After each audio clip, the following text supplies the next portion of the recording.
tout le monde, j'espère que vous allez bien. Aujourd'hui on se retrouve dans une nouvelle vidéo et aujourd'hui ça va être la recette des cupcakes au chocolat. Je vous avais fait ceux à la vanille, me voici avec ceux au chocolat. Il y a juste un truc qui change, c'est le glaçage. J'ai fait un glaçage au beurre, il y en a qui préfèrent et on m'avait demandé. Plusieurs d'entre vous m'avaient demandé est-ce que tu peux faire des recettes des cupcakes mais avec des glaçages au beurre plus team mascarpone, je trouve ça plus léger. Si jamais vous avez envie de refaire cette recette mais que vous aussi vous préférez le glaçage au mascarpone, vous avez juste à changer, à remplacer le chocolat par la vanille par le chocolat dans ma recette de cupcakes à la vanille que je vous mets en barre d'infos. Donc maintenant, je vous laisse avec la suite. Tout de suite, la liste des ingrédients. Donc pour les gâteaux, vous aurez besoin de 125 g de farine, un demi-sachet de levure chimique, 75 g de chocolat noir, 70 g de sucre roux alias cassonade, 80 g de beurre, 60 ml de lait, de l'arôme de vanille, mais comme je vous dis à chaque recette, c'est facultatif. Bien sûr, de 2 œufs aussi, j'ai oublié de les mettre comme une idiote dans ma liste des ingrédients. Donc pour le glaçage, vous aurez besoin de 112 g de chocolat noir, de 170 g de beurre mou, c'est très important, et de 2 cuillères à soupe de crème liquide entière. On commence par les gâteaux.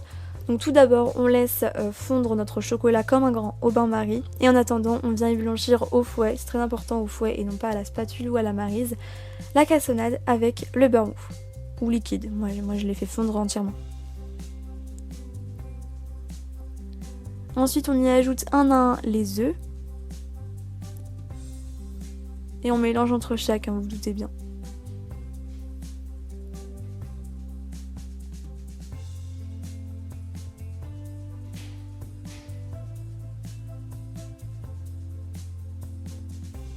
On incorpore la levure chimique à la farine et on retrouve notre beau chocolat. Donc on mélange bien pour qu'il soit bien lisse.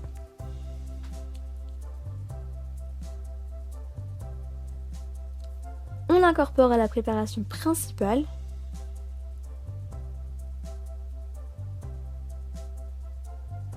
Et on mélange. Ensuite, on vient tamiser la farine, la farine et la levure à la préparation principale. Je vais y arriver. Et en fait, ça rend les gâteaux vraiment plus aériens. Donc c'est pour ça c'est une étape, selon moi, à pas négliger d'incorporer la farine en la tamisant. Pour ce genre de gâteau, c'est vraiment idéal. Ensuite, on ajoute en 2 fois pour ma part le lait.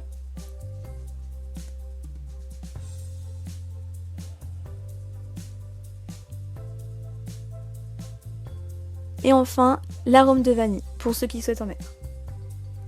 Ensuite, on va venir mettre ça dans des caissettes en papier. Donc là, vous voyez que je fais ça à la cuillère, mais on aurait pu faire ça à la poche. Je crois que j'avais fait ça pour mes cupcakes à la vanille. Donc c'est vraiment à vous de voir.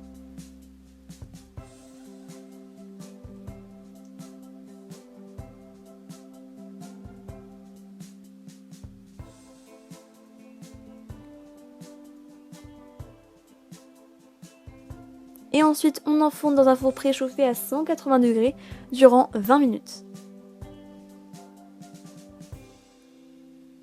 Et voilà! Vous trouvez pas qu'ils sont trop beaux, ils sont bien gonflés et tout. Enfin, moi j'étais trop contente. Ensuite, on va s'occuper du glaçage.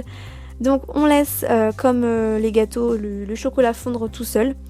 Et ensuite, dans un robot pâtissier ou à l'aide d'un batteur électrique ou même à la main pour les courageux, on va venir battre pendant quelques minutes le chocolat, le beurre, pour qu'il devienne bien mou. Ensuite, on y ajoute la crème liquide entière. J'y arrive pas aujourd'hui, c'est pas possible.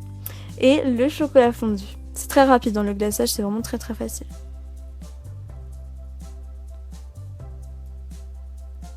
Et ensuite, on va laisser battre pendant quelques minutes pour que ça devienne, vous voyez, cette texture très crémeuse.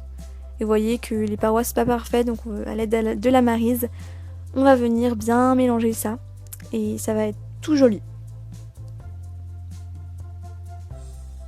Ensuite on met ça dans une poche, je ne voulais pas montrer, je vous le montre jamais d'ailleurs, mais je sais pas si... Dites-moi si ça vous est utile, mais je trouve ça sert à rien.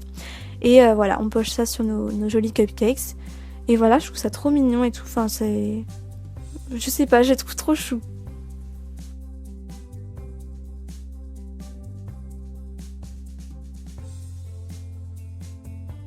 cette vidéo est terminée, j'espère vraiment qu'elle vous a plu.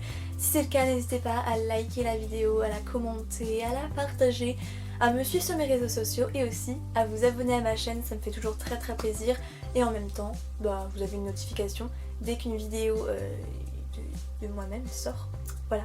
Aussi pour tous ceux qui sont déjà abonnés à ma chaîne, n'hésitez pas non plus à activer les notifications sur la petite cloche qui se trouve juste à côté du signe s'abonner, du nombre d'abonnés. Je sais pas si vous voyez, il y a une petite cloche pour activer les notifications, car il y en a qui me disent ah Amélia, tu fais plus de vidéos.